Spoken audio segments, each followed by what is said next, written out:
Hello, আমরা কি Zohran Mamdani থেকে কিছু শিখতে পারবো? বা এনসিপি বা বিএনপি কি জোহরান মামদানি থেকে কিছু শিখছে? জোহরান মামদানি প্রায় 0% ভোট থেকে হঠাৎ করে 43% ভোট পেয়ে গেলেন ইসের সাথে পাল্লায়। এর নাম কি বলে? এবং বয়স মাত্র 33 এবং তিনি একজন আমেরিকান, তার জন্মও না।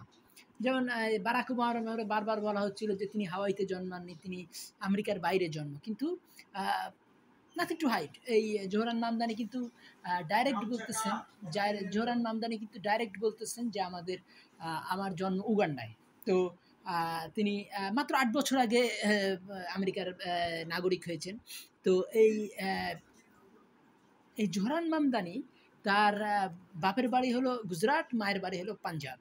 তাহলে এই জিনিসটা বুঝতে হবে যে ইনি একজন ইন্ডিয়ান মুসলিম ব্যাকগ্রাউন্ড, আফ্রিকাতে পয়দাইশ, জন্ম তার আফ্রিকাতে। আর আমেরিকার সিটিজেন হয়েছেন মাত্র ৮ বছর আগে। তার আগেও আমেরিকায় ছিলেন, কিন্তু ততদিন তিনি নাগরিকত্ব পাননি। তাহলে আমেরিকার নাগরিকত্ব পাওয়ার পরে ৮ বছরের মাথায় তিনি ডেমোক্রেটিক ক্যান্ডিডেটের প্রাইমারি জিতে ফেলেছেন। কাজেই তার একটা বিশাল সম্ভাবনা আছে, 70% সম্ভাবনা আছে যে ভবিষ্যতে হয়তো তিনি আমেরিকার সবচেয়ে বড় শহরের মেয়র হবেন।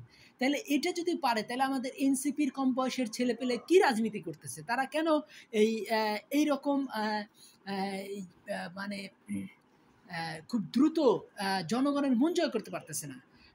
যে যে ধরনের ক্যাম্পেইনগুলো চালাচ্ছে এনসিপি, কি এইটা থেকে কিছু শিখতে পারতেছে না? যে এই জনগণ আর বিএনপি তো ব্যর্থই। বিএনপি আওয়ামী লীগের যে মানে বাইনারি যে রাজনীতি 0 আর 1, এইগুলো কিন্তু জনগণ আর পছন্দ করে না। বেসিক্যালি এই যে 16 বছরের বা 14 বছরের বিএনপির ক্যাম্পেইন ব্যর্থ হয়েছে এজন্যই যে আওয়ামী লীগের অপোনেন্ট হিসাবে বিএনপি দাঁড়াইতে পারে নাই। বিএনপি কিন্তু বলতে পারে নাই যে আওয়ামী লীগ এই কারণে খারাপ, বিএনপি এই কারণে ভালো।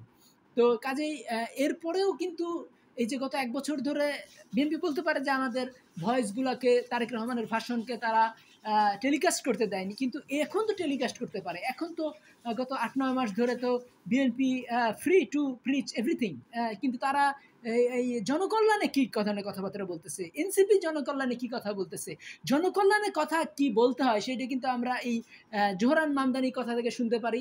জোহরান মামদানির বয়স ৩৩ হলো, তার মা কিন্তু আবার মানে গোটা ভারতের সবচেয়ে ট্যালেন্টেড বলিউডে মুভি করে। তো বলিউডে মুভি করেছেন তার মা মীরা নায়ার। মীরা নায়ারকে অনেকেই চিনেন, মীরা নায়ার মুভিগুলো অনেকেই দেখেছেন।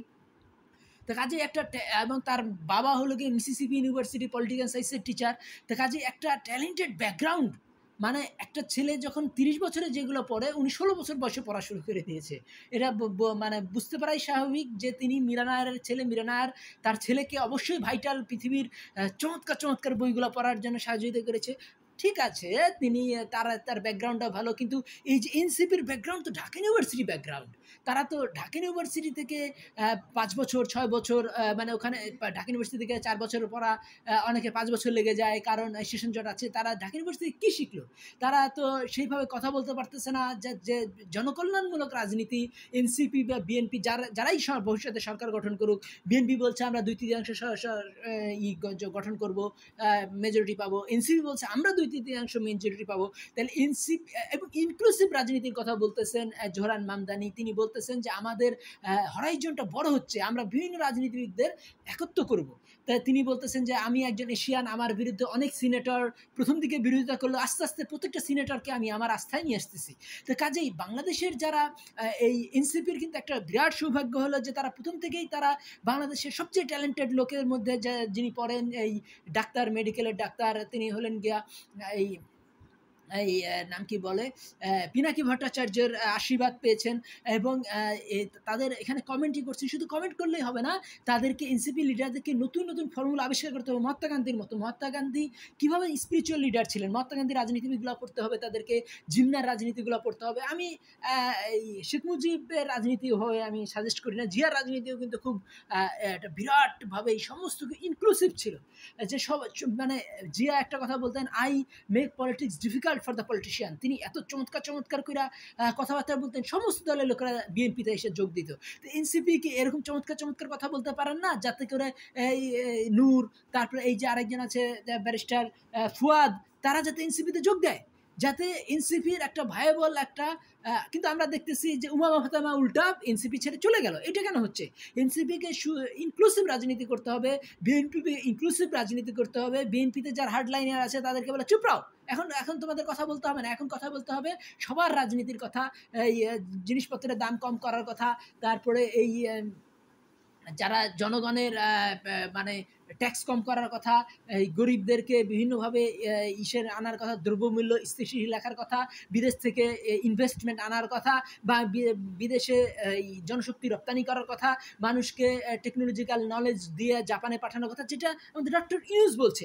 ডক্টর ইউনূস তো এখন সামনের নির্বাচনে দাঁড়াচ্ছেন না। সামনের নির্বাচনে যদি ডক্টর ইউনূস দাঁড়াতেন সবাই ডক্টর ইউনূসকেই ভোট দিতেন। ডক্টর ইউনূসকে তো এমনি এমনি বলতেছে না মানুষজন যে আপনি 5 বছর থাকেন, আপনি 5 বছর থাকেন। এই নিয়ে অনেক বিএনপির নেতারা আপত্তি জানাচ্ছে, কিন্তু বিএনপির লোকেরা কি সেই রকম কোনো ইস্তেহার দিতে পারতেছে, বা এই এনসিপির লোকেরা কি ইস্তেহার দিতে পারতেছে? কাজেই আমার কথা হলো যে তাদেরকে শিখতে হবে রাজনীতি, এই নাম কি বলে থেকে, এই যে নাম কি বলে এই মানে অল্প বয়সীতে 30 বছরের 6 মাস আগে তার ভোট ব্যাংক ছিল 0, সে এখন 43% ডেমোক্রেটিক প্রাইমারিতে ভোট পেয়ে যাচ্ছে।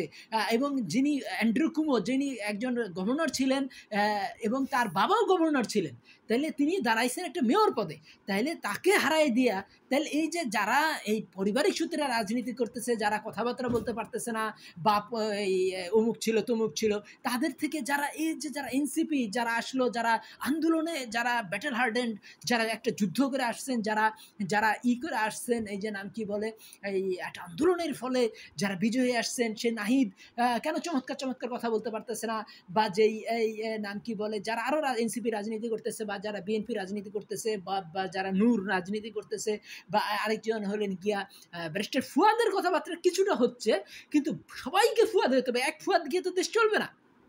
এই জিনিসটা আমাদের বুঝতে হবে যে এই যাতে এই নাম কি বলে এই জোহরান মামদানির কাছে বাংলাদেশের রাজনীতিবিদরা কিছু শিখে, তখন কি আমার এই কথাগুলো সার্থক হবে। আমার কথাগুলি ভালো লাগলে চ্যানেলটি সাবস্ক্রাইব করুন, লাইক বাটন ক্লিক করুন। ধন্যবাদ।